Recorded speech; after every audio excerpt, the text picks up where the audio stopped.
Trent Mann, Chief Amateur Scout for the Ottawa Senators, will be making the 28th selection in the first round of the 2020 NHL Draft. With the 28th selection, the Ottawa Senators are proud to select from Brandon of the WHL, Ridly Greig.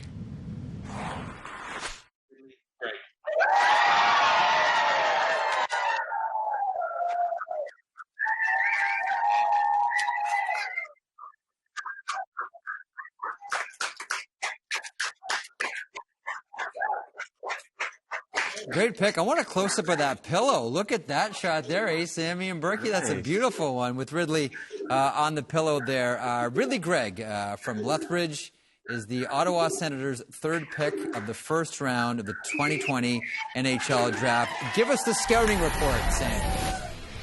Old school, difficult to play against. You know, earlier in the show we talked about Seth Jarvis playing in Mike Johnson's system and how it worked out really well because you had a really offensive guy playing in an offensive-minded system.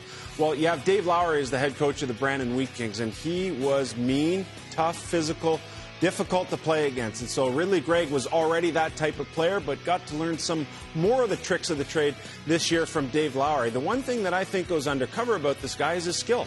He can put the puck in the back of the net. He has good hands. The skating is not an issue for this player whatsoever. So now you have that entire package, the complete player, playing for a coach who knew what it was like to play like a long career in the NHL, as well as be a coach in the NHL to help guide him forward. Berkey, do you want to talk about Ridly or you want to talk about his dad? Real quick, there's some throwback in this player. This player likes it rough. He likes it crude. Again, one of those guys, he doesn't just hit to separate the puck. He hits to hit. And if there's any kind of problem on the ice, he's usually in it. And if there isn't, he'll start one. Hits for keeps, leaves a dent, asks questions later. Tell us about, we talk about second-generation players. You had dad. I had dad in Hartford, and he played about half the year for me in Hartford and half in Springfield. Really good skater, really good Western kid. But, you know, like I really enjoyed having him as a player. I'm not surprised he's had a career in hockey afterwards because he was always very bright and paid attention. Good guy.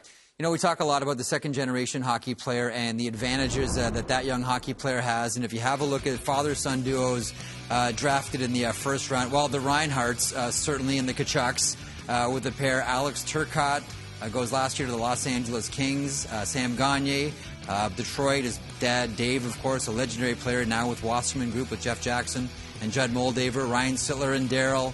Samuel Poulin and his son Patrick with the Pittsburgh Penguins organization. This is a wonderful scene on the phone, family all around.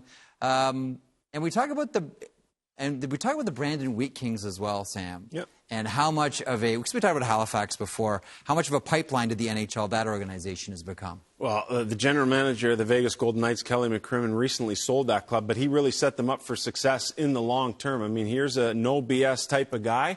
That's the way he ran his organization. They have always had really good players. They have two more in the first round here.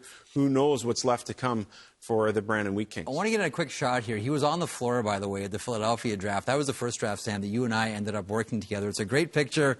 There he is so many years ago. That was the Aaron Ekblad draft. Yeah, well, see, in Philadelphia, his dad, Mark, scouts for the Philadelphia Flyers. I don't know if we mentioned that. We talked a little bit about his NHL playing career, so he was a chance to be a runner, and I know you and Mike know a little bit more about what that dynamic is like when you have a young player, a young person working for you on the draft floor. Well, you got to watch your language when they're that little. Usually, if you get a little older kid, you can curse in front of them. But yeah. And it's the worst when they give you a girl because then you can't swear at all. What's their job? What do they do? They do whatever the people on the floor need. So you need a coffee, you ask the runner to get a coffee. They bring the sweater up for the kid that's coming up, give it to the PR guy. They have a gas because they sit at one end of the table, and the scouts always include them like they're a member of the staff. How's it going? How's school going? How's hockey going?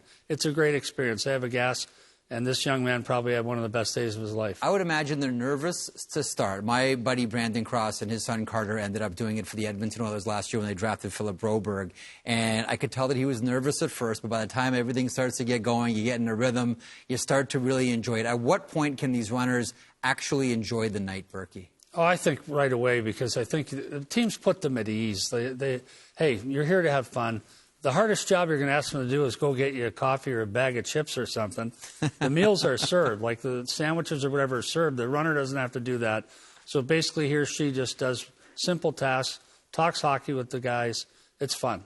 All right, Ridly Greig goes to the Ottawa Senators at 28. That pick, by the way, is from the Islanders in the J.G. Pajot trade. You mentioned Kelly McCrimmon. A couple of